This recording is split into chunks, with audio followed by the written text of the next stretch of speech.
Assalamualaikum warahmatullahi wabarakatuh. Selamat pagi anak-anak. Hari ini kita akan belajar mengenai tema 1 yaitu hidup rukun dan subtema 2 yaitu hidup rukun dengan teman bermain. Selamat belajar anak-anak. Subtema 2, hidup rukun dengan teman bermain. Udin mempunyai banyak teman. Ada Edo, Lani, Made, dan banyak lagi. Udin sering bermain bersama teman-temannya. Mereka bermain setelah pulang sekolah atau pada hari libur. Nah, seperti yang ada di gambar, Udin dan teman-temannya bermain dengan rukun.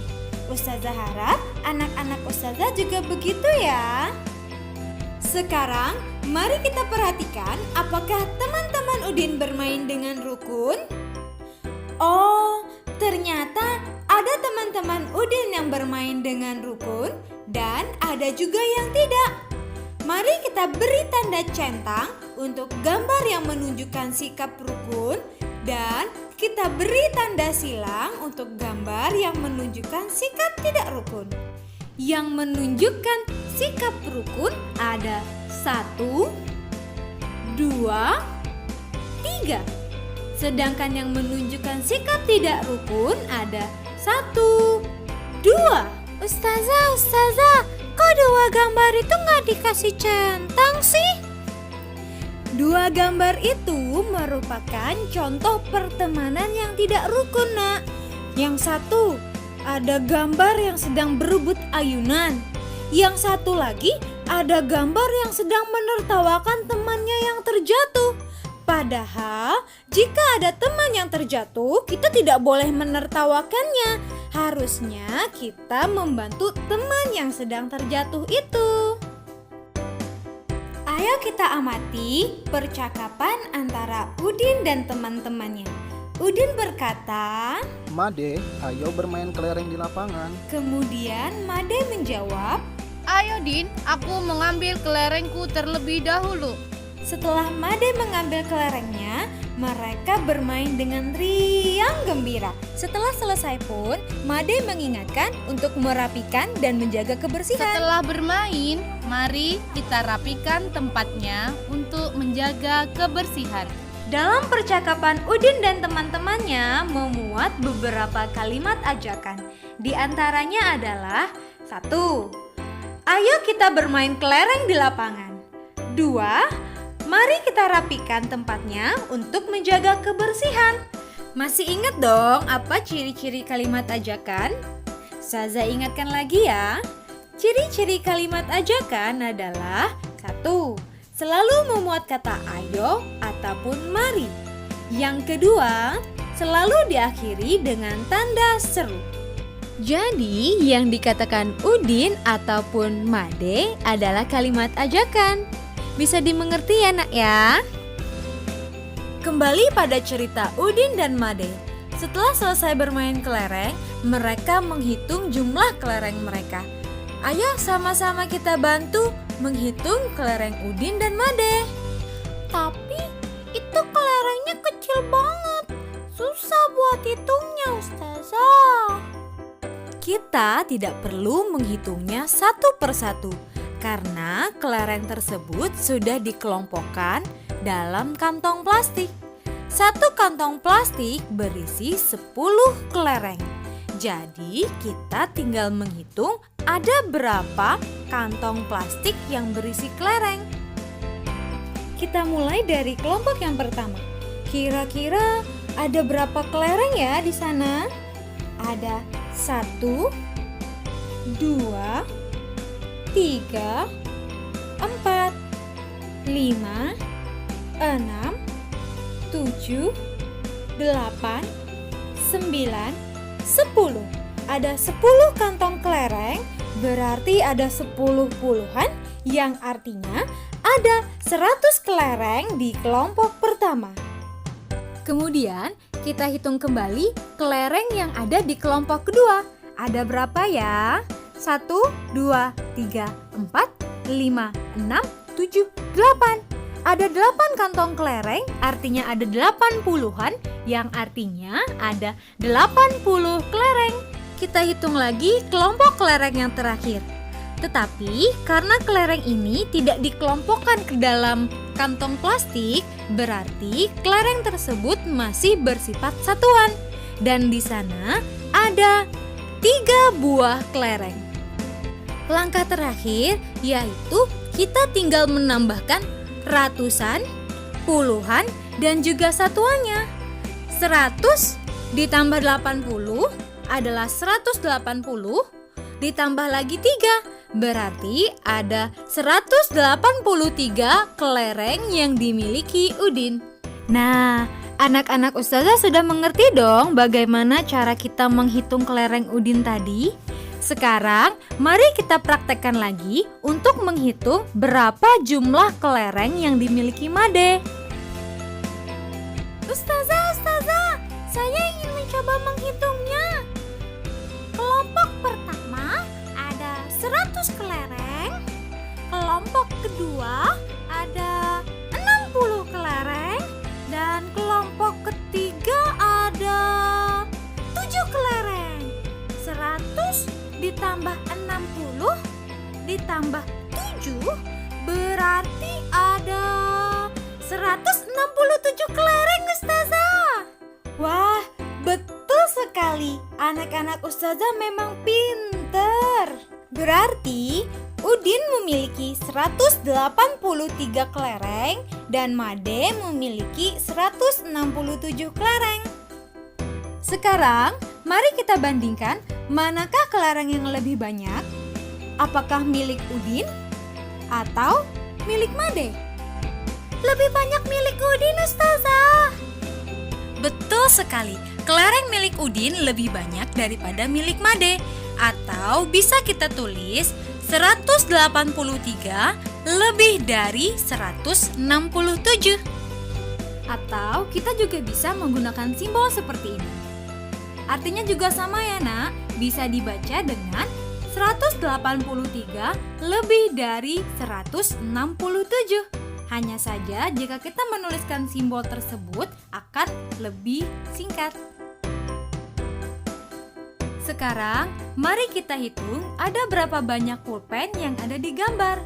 Dengan konsep yang sama ya nak. Kelompok pertama adalah ratusan, kelompok kedua adalah puluhan, dan kelompok yang ketiga adalah satuan.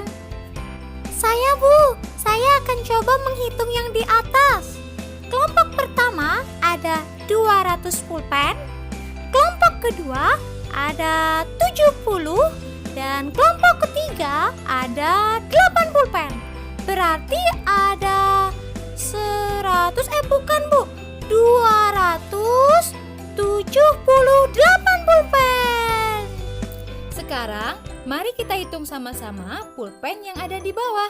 Kelompok pertama dulu ada 300, kelompok kedua ada 70 pulpen, dan yang terakhir ada 8 pulpen. 300 ditambah 70 ditambah 8 sama dengan 378 pulpen. Antara 278 dan 378, manakah angka yang lebih besar? Lebih besar angka 378, Bu. Ya, betul sekali. Jadi, kita bisa menuliskannya dengan 278 kurang dari 378. Atau kita bisa mengganti kata kurang dari tersebut dengan simbol seperti ini. Jadi, kita bisa menuliskannya menjadi seperti ini. Tetapi cara membacanya tetap 278 kurang dari 378. Bisa dimengerti ya nak ya? Sekarang Ustazah mau kita mencoba sekali lagi. Mari kita hitung ada berapakah jumlah pensil warna yang ada tersebut. Kita hitung dulu pensil warna yang ada di atas. Kelompok 1 ada 100, di kelompok kedua ada 20, kemudian di kelompok ketiga ada 7. Berarti 100 ditambah 20 ditambah 7 sama dengan 127. Ustazah, pensil warna yang di bawahnya juga jumlahnya ada 127. Ya, betul sekali. Jumlah pensil warna yang ada di bawah juga 127. Nah, jika jumlahnya sama, kita bisa menuliskannya menjadi 127 sama dengan 127. Atau kita bisa mengganti kata sama dengan tersebut dengan simbol seperti ini. Jadi, kita juga bisa menuliskannya seperti ini. Tetapi, cara membacanya juga masih sama. 127 sama dengan 127.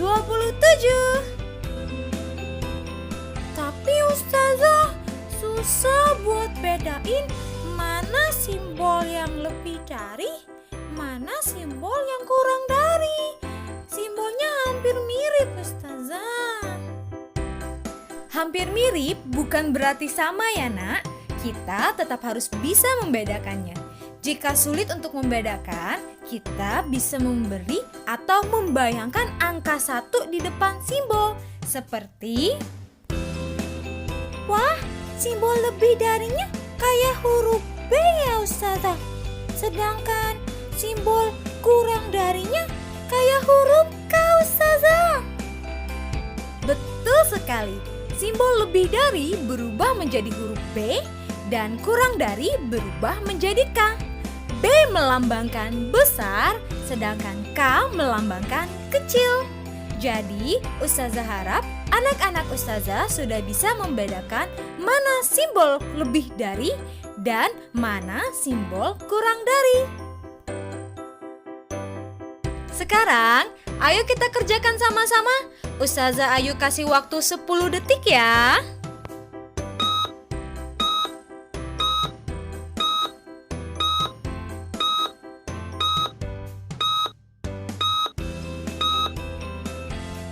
Udah selesai dong ya? Kan soalnya cuma 3 ya, Nak? Yuk kita jawab sama-sama. Nomor 1, 198,276. Kira-kira kita kasih simbol apa ya? Tentu kita kasih simbol kurang dari. Sedangkan nomor 2, 275,175. Tentunya kita kasih simbol lebih dari, karena 275 lebih besar daripada 175. Nomor 3, 250,250. Kira-kira kita kasih simbol apa ya? Jelas kita kasih simbol sama dengan, karena 250 sama dengan 250. Semoga anak-anak Ustazah bisa mengerti pembelajaran kita hari ini ya. Pembelajaran kita cukup sampai di sini dulu ya. Semoga semua anak-anak Ustazah dapat mengerti dan memahami pembelajaran kita. Ustazah minta maaf apabila ada salah-salah kata ataupun salah-salah penyampaian. Ustazah Ayu akhiri ya. Assalamualaikum warahmatullahi wabarakatuh.